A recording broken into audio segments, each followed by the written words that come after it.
obviously very disappointed in Saturday night. And you can look at it. I've looked at the game 5 or 6 times and talked to our coaches, obviously, a number of times, and our team, met with everybody. And the truth is, it all falls on me. It's my fault. I hired every coach and staff member here. I've recruited every player that's here. I make the decisions for everything we do. I looked at last year's Wake Forest game where we won. We were excited and didn't play well the next week against Tech. I looked at the South Carolina game where we won. We were excited. We didn't play well against App State. So I knew this was a week after Miami where it looked like we wouldn't play well. We didn't play well against Virginia last year. We didn't play with high intensity, and we were lucky to win because our offense played well and won the game. And then you add that Virginia's 1-5. They've just won a game. They're on their off week, so they can put in a lot of new stuff. Be fresh when they're coming in. They've got absolutely no pressure. There's no buzz about the game. It's fall break. I mean, there were all kinds of check marks that say that this was going to be a tough one and a handful, and nobody thought it was, and that's usually when you're in trouble. And they had their team more excited about playing than I had ours. They coached better than I coached, and that's what happens. And you look around the country, Texas and OU games always a tough one. After that, it's hard to play. So OU has trouble and has to stop a 2-point play to beat Central Florida, who lost 3 games in a row. Texas has to stop Houston on the 10-yard line with 1 minute left to win the game, and both of them did that. Washington has got one of the best quarterbacks in the country. He's up for the Heisman. They didn't score an offensive touchdown, and they were running up and down the field against Arizona State. So it happens across the country. It's not different, but you got to find a way to win the game. We didn't play well against Appalachian State, but we found a way to win the game. And the defense intercepted the ball in the end zone. They stripped the ball going in at the 1. They stopped Virginia at the end of the game and gave us the ball back with 1 minute 22 seconds. I thought we'd win the game. And that's who we are. That's what we've done. And we didn't do it. So is it a bad loss? All losses are bad. All losses are bad. The loss to Clemson was bad. We lost the conference championship. We've only been in that game twice since '81. So that's a bad loss. Was it lost to Oregon bad? Yeah, they're a great team, and we had a lead and got beat with 19 seconds left. That's a bad loss. And I learned from Coach Stallings when he said, "You think one's not a bad loss? Try to lose it. It becomes a bad loss because none of them are good. Everybody expects you to win every game, and you expect to win every game." So where does the fall come? On me. 100%. That I didn't do a good enough job with our team and our coaches. And I let our team down, I let our coaches down, I let our staff down, I let our administration down, and I let our fans down. And our fans have been wonderful. And there's no other way to say it. That's just it. Period. That's facts. And as a young coach, I probably couldn't stand up here and say that, but it's true. So I'm disappointed in me. And what you do is when you get disappointed, you get back up, you go to work. Try to take a negative and turn it into a positive. And that's what this week's about. It's you learn from losses. And our team, it's a great teachable moment for last week because we weren't didn't have as much energy as they did, and that gets you in trouble. Practice was good last week. I thought we'd handle it. It really was, and usually practice is the way you play. And then we did a lot of good things in the game. We just did a lot of things that you can't do and still win. But we had the better team. We didn't have the better team Saturday. And that's what matters. I learned from Dick Tomey many years ago, it's not the best team, it's the team that plays the best that day. That's the only thing that matters. It's the only thing that matters. And it was like their bowl game and their dream to come and be the top 10 team, and we allow it. You can't do that. You just can't do that and be a top 10 team. Like I said, Washington, Texas, and Oklahoma, they overcame theirs at the end. Didn't play their best, but overcame it. We didn't. And we did against App State, so that's something you have to do to obviously to try to stay and be an undefeated team. Wasn't a typical performance for us on offense. Field position was horrible, starting out with a block to an unprotected player on the kickoff, opening kickoff. And when you're playing a team like Virginia that doesn't have a lot of confidence, you need to start fast. And we started horrible and gave them some confidence. We didn't start fast and we didn't finish fast. And those are the two things we talked about all week that we had to do. Of the 8 drives in the first half that we had, all of them were minus 25 or worse, and 3 of those drives were inside the 10, which doesn't give your offense a chance. And part of that's our defense not stopping them, and part of it's they average 50 yards per punt, we average 33. And that was a huge difference in field position, and their ball bounced out at the 1 or the 2. So they did a good job of keeping us backed up with those 3 balls inside the 10 for sure. We didn't play good complementary football, and that's something we've really done. Our goal in the spring was to stop the run. We didn't. They rushed for over 200 yards. Our goal in the spring was to run the ball, got hats, run the damn ball, and we didn't. So we didn't do it. And I told the coaches this morning, we work on it every day in the spring, and then you've got a great back like Omari, and you don't hand him the ball. And if your passing game's not hitting, go to something that is. We've got enough good players that you got to do what you're doing best at that time. And Omarion was averaging 7.2 yards per carry, so give him the ball. Give him the ball. If we're dropping some balls and not protecting well, or if the passing game's off, go with what you're doing best. We said in the spring we had to be better on 3rd downs. The last 2 weeks we haven't been. It's because we're not throwing the ball as well. So we're getting in 3rd and long situations. Last week it was penalties. This week it was 3rd and long. So we were 4 of 13 on 3rd downs and 0 for 2 on 4th downs. And those are that we were the best in the country, or 2nd best in the country 2 weeks ago. So we've got to go back and start doing those things better. Then we said red zone, both sides.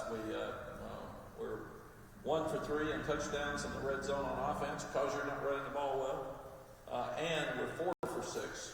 Gave up 4 touchdowns for 6 trips on defense, which is unacceptable. And the 2 they didn't score, we stripped the ball out from Armani Chapman, stripped the ball out at the 1 and intercepted a pass. So they could have beaten us 2 more touchdowns if we don't strip the ball and intercept the ball. So those are facts. Those are ugly facts, but they're facts. And that's all stuff that we have to do better. We gave up 9 explosives, which is too many, but we did have 11. But we weren't consistent with offense at all. We allowed a touchdown drive on the first possession, which is the first time somebody scored at home in the first quarter all year. Again, we weren't ready to go, and weren't. We were up 24-14 in the 3rd quarter, and got to step up on defense and get a stop, and get them off the field and try to extend that 10-point lead to 17.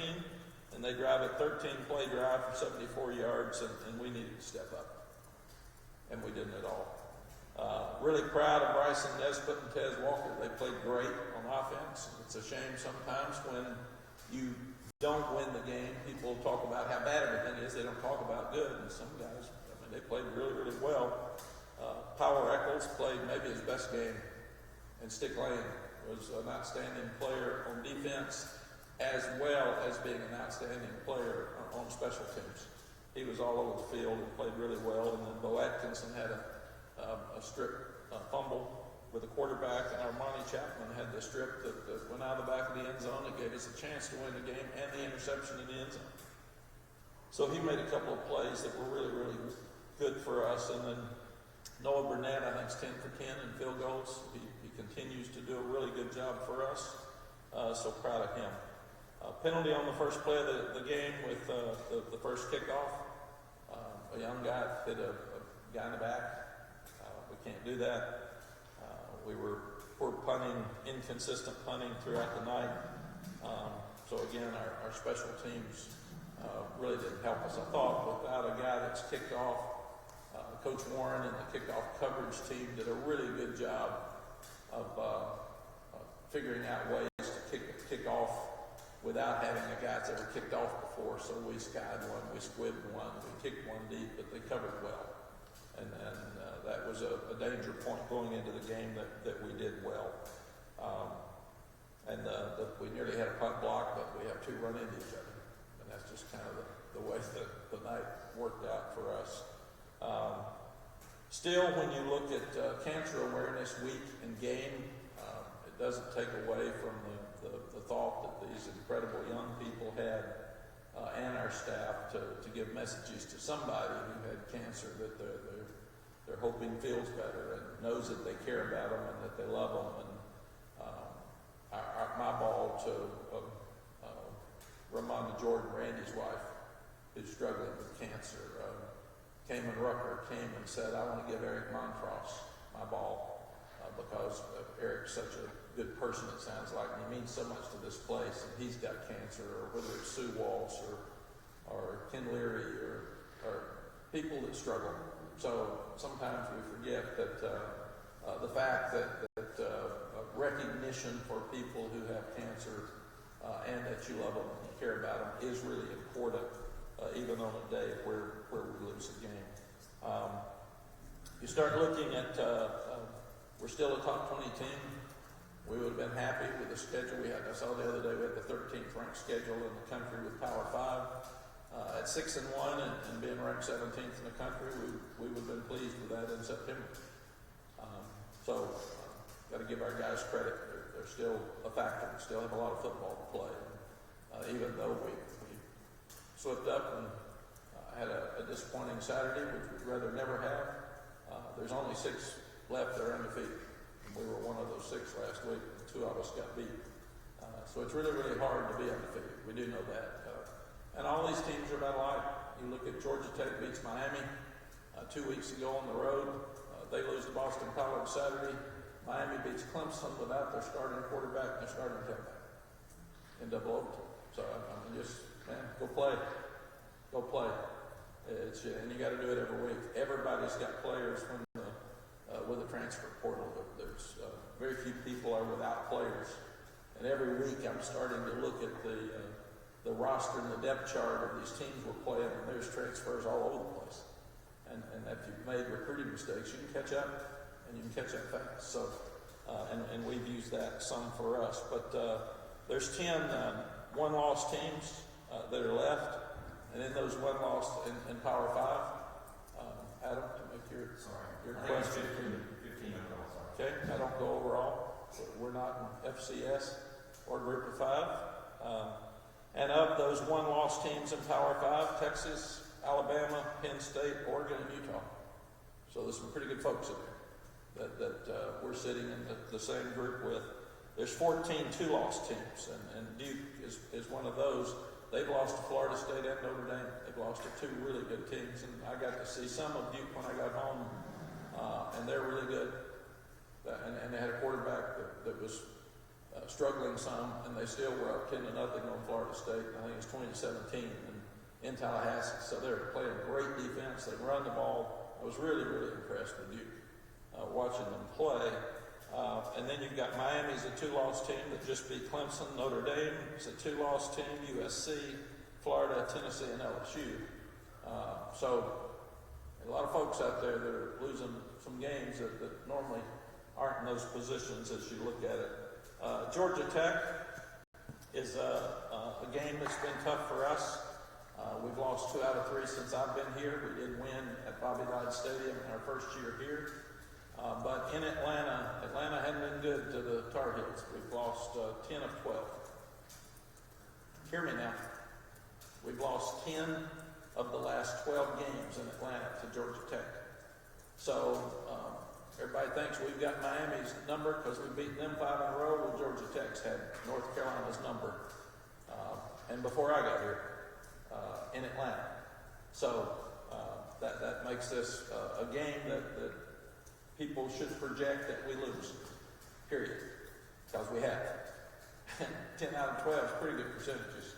I'm flunked out of Vanderbilt, but it looks pretty good to me that we haven't done very well down there. So they'll be excited.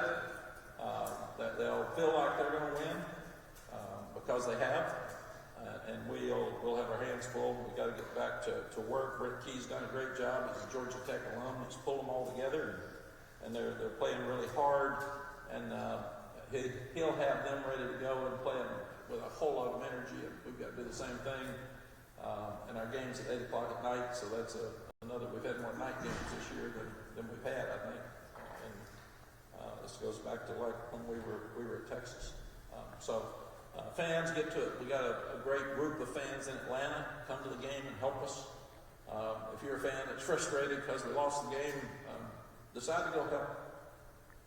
Get to Atlanta this weekend and help us. If you really care. There's a difference in yelling and caring. So with fall break, if you couldn't make it to the game Saturday, maybe you should have. Maybe you could help us a little bit. So think about how important it really is to you, not just how much you yell after a win or how much you stick your chest out after a win, how much you yell after a loss or how much you stick your chest out after a win. You can help us, and you have helped us. It hurt us that our students weren't there Saturday.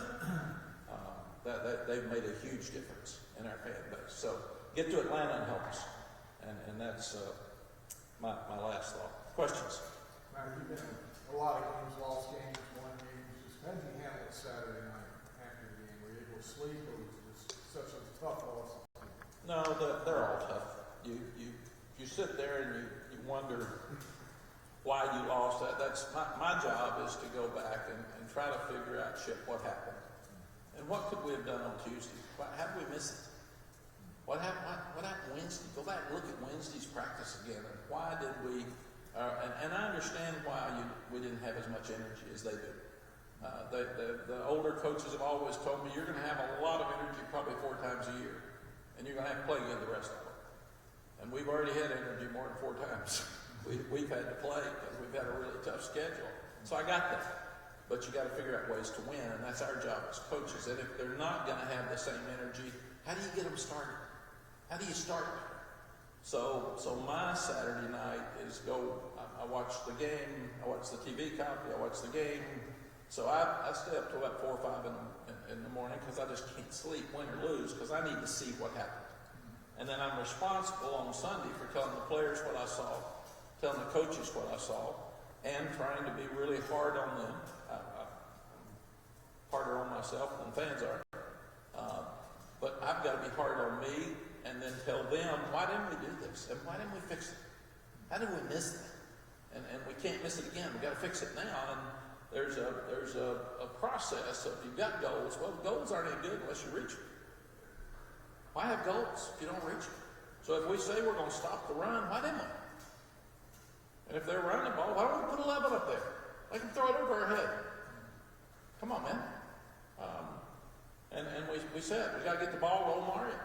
That was one of the goals for the week. We didn't. Why didn't we? And we got great coaches on offense. They've done so well. Why didn't somebody on that offensive staff, why didn't I step up and say, come on, man, hand it to him more? Because you hate to get involved with play selection during a game, because I've done that. And it's hard to talk to a guy a lot while he's got a whole process and he's trying to figure out what he's doing up there. And sometimes you can have too much conversation. But that's my job. My job is to figure out, even if we win, what was good that we need to get better, and what was bad that we do have to fix. Why was it bad, and how do we fix it? And that's what I've been spending the last 2 days trying to do. So what were the conversations like with respect to using Omari more? When you go back and look at hindsight about maybe some of the things the staff could have done? Just like we're having here. I'm at a stage in my life where I'm honest with everybody, facts. And I said he touched it 5 times in the second half. He's averaging 7.2 yards per carry. We had a 10-point lead. Defense should have stepped up. You didn't. Why didn't you? Why didn't you? Why didn't defense stop them when it's 24-14 and put us in a position right there to go up 17? Why not? That's what we're supposed to do. That's what you get paid for. And then offensively, why don't we kill some clock, run the ball some if we're not throwing it consistent? Why don't we do that? So, and you usually don't give many answers because the coaches are great people. They're great husbands. They're great fathers. They're crushed that we didn't do our job. they're crushed. So I mean, and here I am. I'm jumping on them. They're down. You all are jumping on them. Media's jumping on them. Fans are jumping on them. Everybody's jumping on them. At some point on Tuesday, you got to start picking them up, and that's what we do, because it's you got to figure out what's wrong, figure out why you didn't fix it, and usually you say, "If I'd have realized it, I'd have fixed it." You get in a game, you know you got to win. You're trying to keep your top 10. You know things aren't working, and sometimes you don't handle things as well as you'd like to. They're human beings. They're not video games. Of all the things that were disappointing Saturday night, you just mentioned the 24-14 defense goes on the field. They've stepped up in those situations for the first 6 games. Are you most disappointed that they didn't step up in that moment? Because that could have changed the game. I'm most disappointed they didn't step in. I'm not. I'm disappointed in a lot of stuff. I got a list, but I'm also excited that they stopped 2 touchdowns from happening that gave us a chance to win. So that's what you got to do. Everybody does something good, and usually in games, there's always stuff that's bad that you've got to fix. And when you win, people don't notice it, they let it go. If you lose, people are looking for every little thing that would have made a difference. And that's why you over-criticize on losing and you celebrate on winning. That's why I have to look at it like we lost every game. Because the coaches will walk in on Sunday all pumped and say, "No, man, here's my list. Come on. Let's don't walk around because you're proud at dinner last night and everybody patting you on the back. Let's look at facts." But yeah, it was a complete loss by our whole team because everybody could have stepped up. But normally, in my experience, if you give up 228 yards rushing and rush for 143, they have the ball 37 minutes, and you got it 23 minutes, you've lost the game. That's it. Matt, just along those lines, staying on that, what explanation did Chip give you for the lack of Omarion? Was it possible that, you're caught up in the game, he didn't realize that he didn't touch the ball as much as he probably should have? Absolutely. These are human beings. He wants to win. Chip's a great guy. And he's done a tremendous job. And he's got Freddie Kitchens, who's brilliant, sitting there next to him. Sometimes you want to win so badly, you miss it. That's just what happens. I've called him before, and you get through, and you say, "God, I missed that. What happened? Why did I get away?" And Greg's so good. When you're in trouble, you want him to pull you out. And then when he drops balls. So it's a hard job. It is really a hard job, and people have no concept of how hard it is to call plays and call defenses because they've never done it. So it's unfair to ask people when you've got about 15 seconds and you're sitting up there, you're going fast, and everything's happening, and I have to tell all the coaches to shut up because they're wanting to win, so they're all giving suggestions to the poor soul. I don't like to call this. I said, "Shut up and let him call the plays." You talk during timeouts. You talk when the offense is off the field. You don't talk to a coordinator while he's trying to think. But it's a hard job. And when we run him down the field, everybody says, "God, he's getting great," or says, "No, Greg's great." They don't get much credit, but they get a lot of criticism. Yes, sir. Actually, just answering that question, I have another one. The esteemed Paul Ryan said that you have lost 11 times as a ranked team from an unranked team, 7 at Carolina. What do you think of that? I think it's been great that I've had that many ranked teams. That's pretty cool. Paul's giving me a compliment. So I don't worry about all that stuff. I try every week to win every game that we've got. And I've lost a bunch of them. I've won 280, lost 140 or something. So when people say this is the worst loss ever, and I say, no, I got a bunch of them. I got a long list of bad losses. So if we want to get in the bad loss list, if you coach 35 years, probably gonna have some bad losses, or I'd have more wins than Luke Rockney or whoever's up there. I don't know who's up there. Yes, Chip. I was going to say, something that seems to be forgotten in a lot of this discussion. Virginia played pretty good. Virginia played their out of their eyes mind. when they fell behind, actually.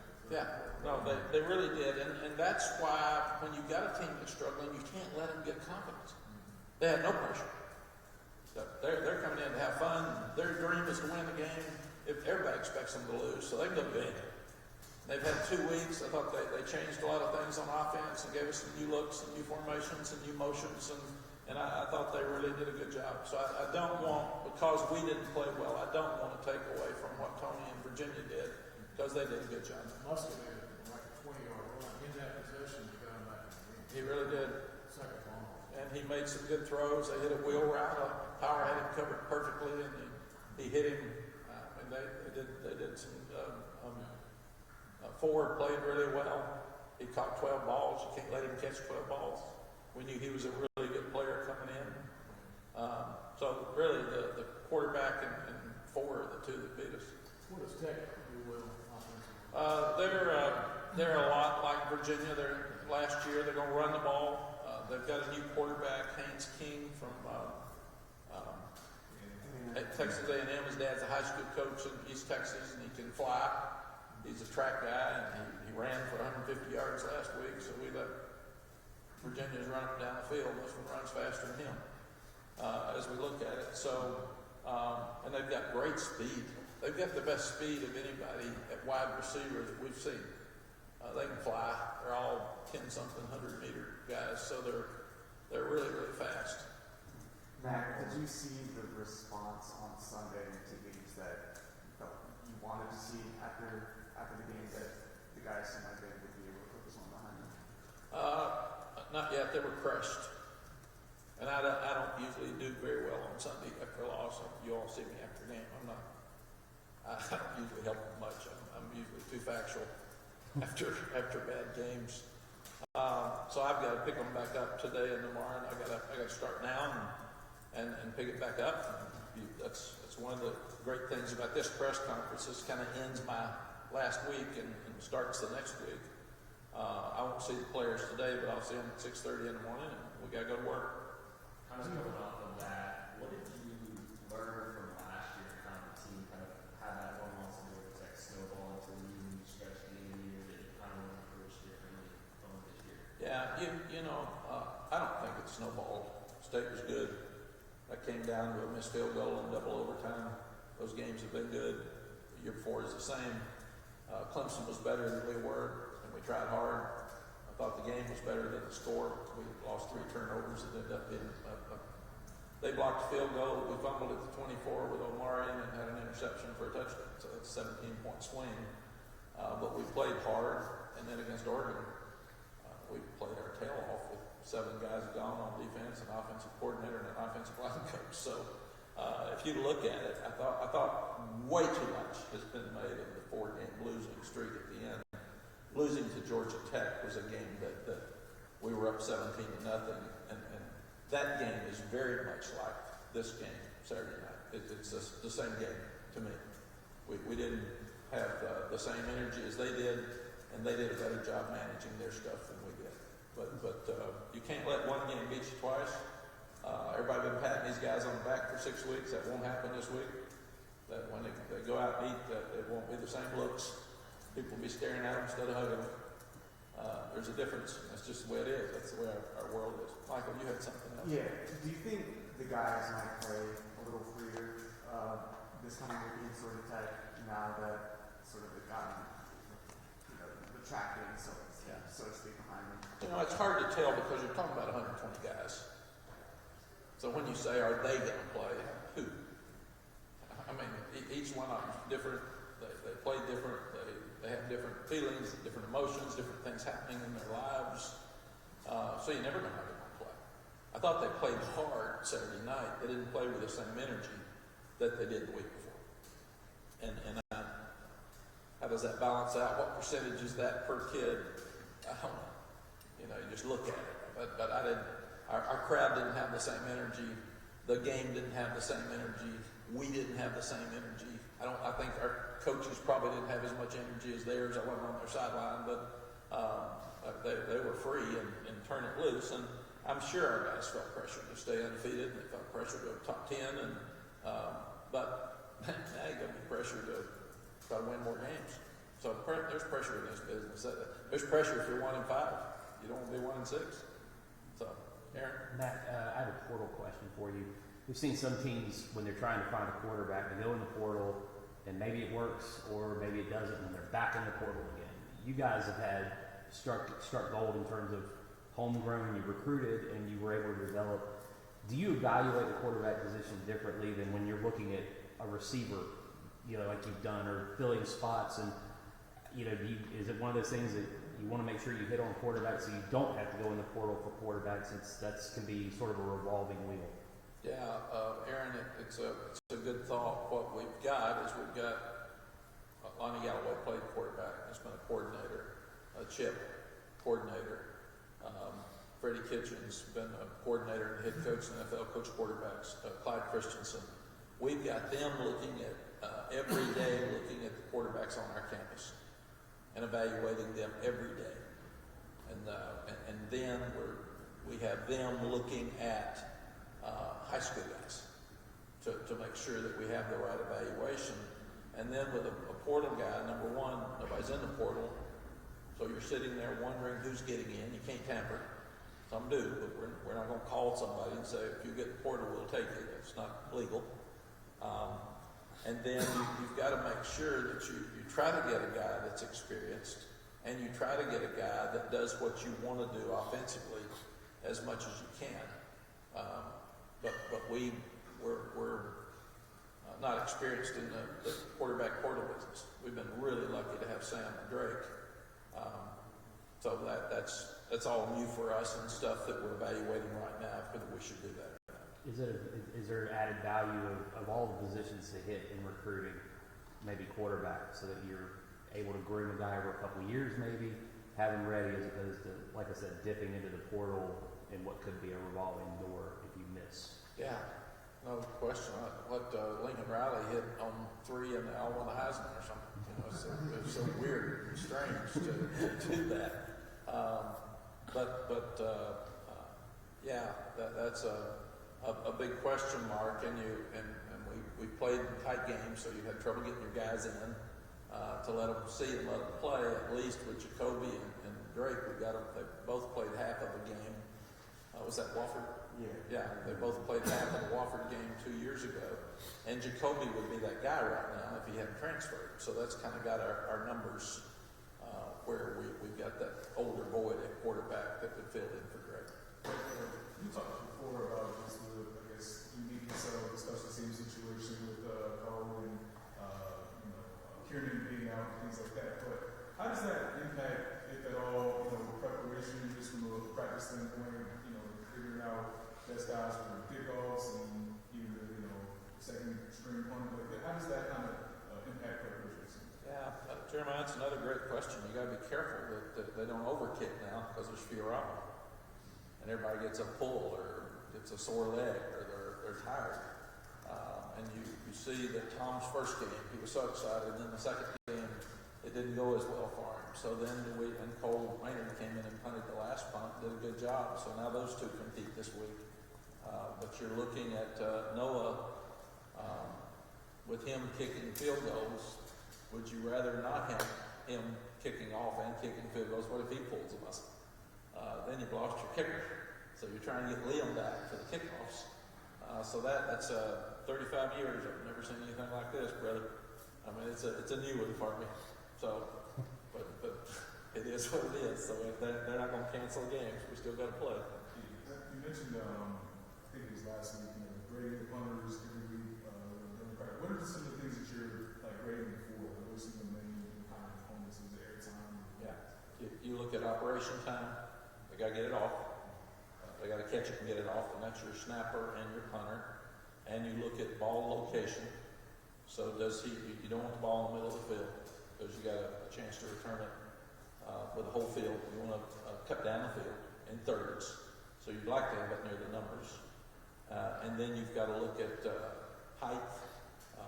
How long does the hang time and length?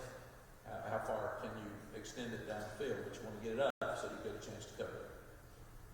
After watching the film, was it just an off-night break, or how would you characterize some of the misses that he had? I'll let Chip handle that with you because he's met with him. I haven't. But you know, Drake's so good. He's one of those that if there's ever a ball that's not perfect, we all say, what's wrong with him? Because he still threw like 4 touchdowns or 3 or something. I mean, he still had an unbelievable night, and we dropped more balls. We're not used to dropping balls. So, but that's why your running game needs to help you when you're out of sync in your passing game. You got to be good at something. Sorry to interrupt you. Yes. Just I'll follow up for AJ. Like I was thinking about it. Like you saw the comment a couple weeks ago. I think it was a scout that said it's like Caleb Williams trying to hit a 5-1 home run every time he throws a pass. Like does it get to a certain point where the guy breaks level? I don't know that you have to. I know we can get into it with Chip, but you have to sort of guard against that. The wanting to be too perfect every single time. You think he could be pressing in some ways? I press. I'm 72 years old, and I want us to win all the games, and I'm crushed when we don't. And we're out of the top 10. I was so proud. Still proud. I wanted to be 8th this week, 7th or 5th, and keep moving. So I put tremendous amount of pressure on myself to make sure that we continue to grow, and we didn't. We took a step back.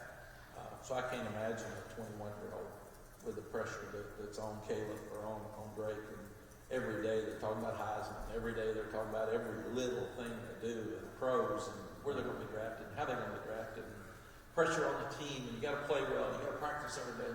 They're human beings. They're kids in school, and we forget that. We project them into something they're not. They didn't ask for this. They didn't ask for all this hype. But they can handle it. Drake handles it. He'll be back at work. He'll be competing harder tomorrow than he's competed all year, because he knows he wasn't happy with the outcome of the game. And that's really, when he says the main thing's the main thing, that's all that matters. We can have all this discussion. You have to find ways to win games. We did that at App State when we didn't play well. We didn't do that Saturday night. We got close. I mean, with 3:50 left, I thought, yeah, we're good. We're good. This is who we are. And then with 1:22 left, I thought defense stopped them, which was great. Gave us a chance. Georgia Tech last year, they didn't stop them. They let the clock run. So it was the same thing. But this year, they stopped it. Gave us the ball back. We'd saved our timeouts, so we used those wisely. We had a chance to win the game at the end, and we just didn't. Unrelated topic. Is your sales pitch easy or tough this week? Because you can still achieve all the goals that you probably discussed back in August so often. So it would seem that it would be easy because they're all still there. Is that kind of pitch a little different coming off this time? I'll do some of this. I mean, I'll show them there's some others out there that didn't have great Saturdays either. I'll show them that there's some that didn't play well but won. And that's the difference right now in us. We'd still be a top 10 team if we found out a way how to drive with 1:22 left and score. And we wouldn't be having these discussions. So yeah. But I'll also, we tell them every day, you got to get rid of it, win or lose. You got to learn from losing. And we've been hard on them about winning. I was harder last week on them for the Miami game than probably any we've had that we won. It was a big game in people's minds for sure. So, but they've got today's to get rid of it, start on Georgia Tech. And they'll see the Georgia Tech beating Miami. We'll go back and show them that. And they got to understand that they'll see our game with Georgia Tech last year. That took a lot away from us. So even though we played some really good teams at the end, that one's talked about the most. Did your last experience tell you that the psychology last week was more challenging than the psychology than this week? Absolutely. Last week was a nightmare, and I failed. And I tried. I pulled out every stop for 35 years. Every little thing I could do, and I didn't get it done, so I failed. It's just Matt, can you clarify? Thank you for explaining what goes on with everybody with the sets, but I know the game plan wasn't the Hampton running the ball 5 times in the second half. Is there a way that you can say, or is the game plan in the hands of other people at that time? Is there a way that you can say, run the damn ball in the handset and make a change in the middle of the game? Yeah. And I said I failed. I failed in so many different ways. but I didn't do the job. Mac, I got one other question. In light of news last week about in-person scouting and sign stealing potentially, curious how pervasive you think that is in college football, how much you account for it, and how damaging can it be if you think someone may have your signs? It's prevalent, and it's awful. It's very damaging. And we know we played against the people that have had our signs. And what we should do next year, and they're looking at it, and I hope we'll do it, is go to the communication system from the sideline to the helmets of the quarterback, and then you've got no more signals.